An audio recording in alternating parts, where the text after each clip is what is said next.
ఒక్కసారి ఈ అక్క చెప్పే మాటలు వినండి. ఒక ఆర్మీ సోల్జర్ భార్య భర్త యుద్ధంలో ఉన్నప్పుడు కాల్ చేస్తుంది. ఏవండి ఏం చేస్తున్నారు అంటూ.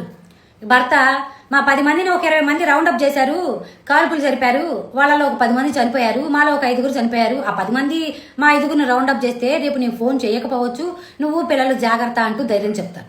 భార్య అంటది, ఊరుకోవయ్యా, నా జాతకంలో నేను నిండు 100 ఏళ్ళు సుమంగలిగా బ్రతుకుతానని రాసుంది, కావాలంటే లైన్లో ఉంటా, నువ్వు వెళ్ళి ఆ 10 మందిని కాల్ చేయి అని అంటది.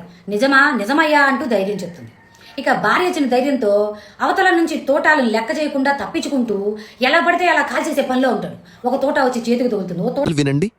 ఈ అక్క చెప్పిన మాటలు 100% నిజం.